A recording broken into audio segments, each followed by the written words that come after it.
Why and how we behave.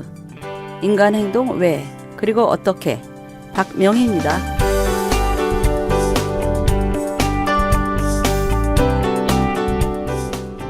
저번 시간부터 김재휘 목사님의 12걸음이란 책에 나오는 여러 가지 실제 사례들을 가지고 인간이 왜 그렇게 행동하며 또 어떻게 치료할 수 있나를 살펴보게 되었는데요.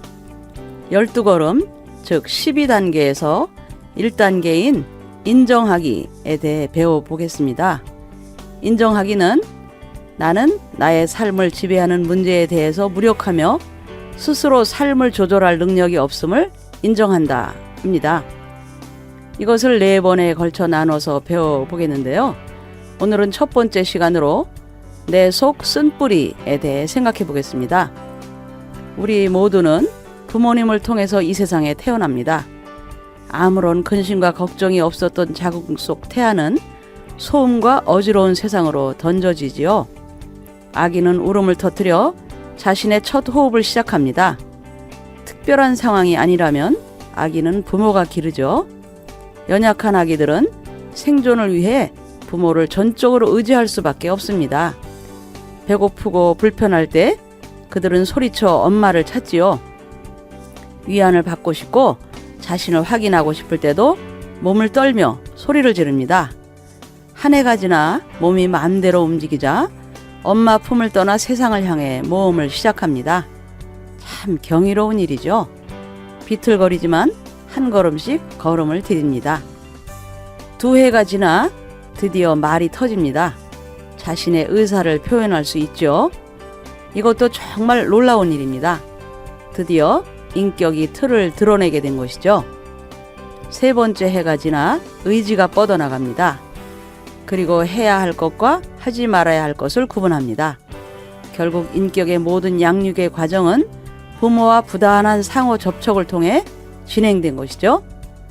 인격도 생명과 같아서 태어나 자라는 거죠. 그런데 문제가 있습니다. 인격에 상흔이 남는 사건들이 불가피하게 발생한다는 겁니다. 부모가 아무리 정성을 들여도 완벽할 수는 없지요. 피곤한 엄마는 깊은 밤 배고픈 아이가 울 때 잠시 방치할 수도 있습니다. 바쁜 엄마는 아이의 호기심 가득한 시도로 엎어진 밥그릇을 보며 심하게 꾸중을 하기도 합니다. 할 일 많은 엄마가 침대에 푸지게 그려놓은 지도를 볼 때 아이가 수치심을 느끼지 않도록 주의를 기울이기란 쉽지 않죠. 비록 눈에 보이지 않아도 속사람은 이것을 모두 간직합니다. 머리는 잊어도 몸은 잊는 법이 없지요. 그리고 그것을 인격에다 새겨놓습니다. 만일 우리의 인격을 찍는 사진기가 있다면 구멍이 송송 뚫린 치즈 같은 모양을 비춰줄 것 같습니다. 그래도 너무 걱정하지 않으셔도 됩니다. 위니캇이라는 심리학자는 70점이면 충분히 좋은 엄마라고 말합니다. 오히려 완벽한 점수를 받으려고 기를 쓰는 엄마는 아이를 망가뜨리기가 더 쉽답니다. 그렇게 서로를 용납하면서 살아가는 것이죠. 정신분석가인 코헛은 오히려 최적의 좌절을 겪어야 아이가 심리적으로 발달한다고 했습니다. 부모를 떠나서 독립하는 것이 한 인격의 발달이 지향하는 바라면 너무 만족을 주어서 떠나지 못하게 하는 것도 일종의 죄일 수 있겠습니다. 생각해 보십시오. 우리 모두는 그렇게 자라오지 않았나요? 사랑하는 가족들끼리 약간씩 상처를 주고받으면서 여기까지 온 것 아닌가요? 그러나 숨겨진 문제적 상황이 더 있습니다. 그 아빠와 엄마도 그 위의 부모님께 상처를 받으며 자라났다는 사실입니다. 상흔들은 세대를 내려가면서 더 커져갑니다. 작은 씨앗이 하나가 심겼지만 많은 결실이 맺히는 것처럼 죄와 상처들도 부단히 부풀어 갑니다. 인격의 한 축이 기울어지고 속사람의 골격이 삐걱거리게 됩니다. 인생의 파도 위에서 생긴 인격은 삐걱대며 위기를 겪기도 하죠. 아버지의 사업이 위태로워지기도 하고 어머니가 심하게 아프기도 합니다. 부모님의 불화는 아이가 감당하기가 어렵지요. 사고가 일어난 소중한 누군가가 심하게 다치거나 죽는 일도 있습니다. 그런 순간 소중한 마음이 쩍 하고 갈라져 깨지게 됩니다. 그런 일이 없다면 다행이지만 주변에 왕왕거리는 소문들을 들으며 혹시 나에게도 그런 일이 닥치면 어떻게 하나 하고 근심하며 불안해지기도 합니다. 우리의 마음은 가시덤불에 던져진 풍선 마냥 위태롭기만 한 것이죠. 이런 상처들이 우리 속에 선명히 새겨져 있습니다. 따라서 모든 사람은 어느 정도 인격 장애를 가지고 있죠. 장애는 불편하다는 것입니다. 그리고 인격은 우리가 일상에서 사용하는 마음입니다. 내 마음을 사용하는 데 있어 불편한 점이 있다면 그것은 인격에 장애가 있다는 말이죠.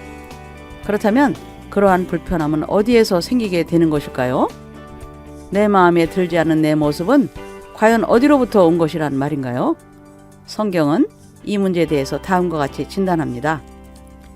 쓴뿌리가 나서 괴롭게 하여 많은 사람이 이로 말미암아 더럽게 되지 않게 하며 라고요.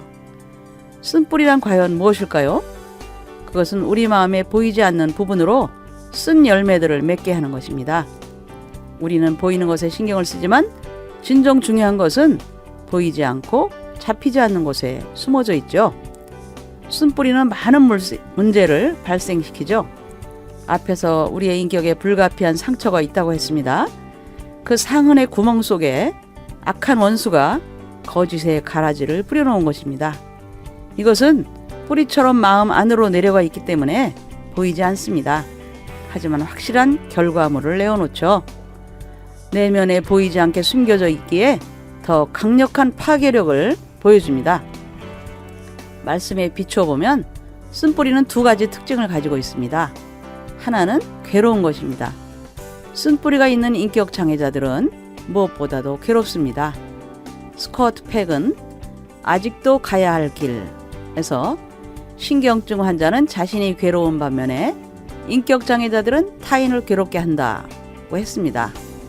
인격 장애자들도 비록 자각하지는 못할지 몰라도 속의 영혼은 분명히 괴로워하고 있습니다. 혹시 오랜 기간 어떤 특별한 일 때문에 괴로웠습니까? 사랑하는 사람이 긴 시간 동안 당신 때문에 힘들었나요?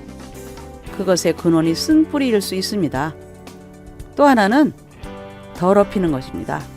쓴뿌리를 가진 사람과 가까운 이들은 그 뿌리가 뿜어내는 해악 때문에 더러워집니다. 샌포드의 쓴뿌리의 예측을 이렇게 설명합니다.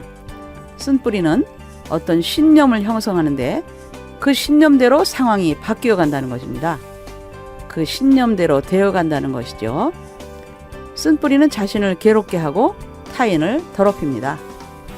쓴뿌리의 목록에 해당하는 것을 간단히 정리해보면 다음과 같습니다. 첫째, 과도한 통제.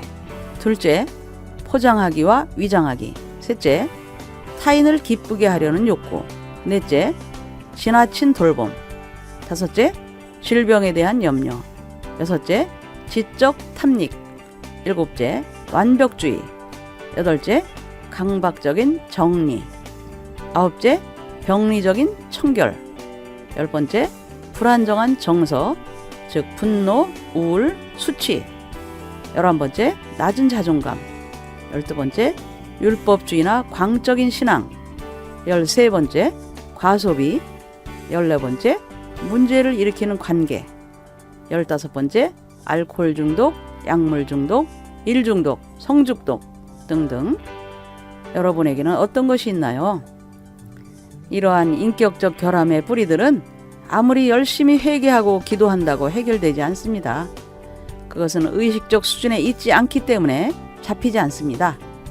무의식 속에 숨어 있기에 말씀의 빛에 의지해서 성령의 인도하심 따라 찾아내야 합니다. 하나님의 말씀은 예리합니다. 찔러 쪼갭니다. 마음의 뜻과 생각을 판단합니다. 모든 것이 벌거벗은 것처럼 드러납니다. 뿌리는 드러내야 합니다. 하지만 대부분의 사람들은 자신의 결함이 노출될까봐 숨으려고 합니다. 그 결과 깊은 영적 갈등을 겪게 되고 과거는 현재의 유령처럼 그 그림자를 드리우죠. 쓴뿌리는 날카로운 가시를 자라게 합니다. 하독교 시인이 노래한 것처럼 내 속엔 내가 너무도 많아. 바람만 불면 외롭고 또 괴로워 하고 말이죠. 바로 저와 함께 12걸음에 참여한 재현씨의 경우처럼 말이죠. 네, 다음 시간에 재현씨의 얘기를 들어보시죠. 여러분, 다음 시간까지 안녕히 계세요.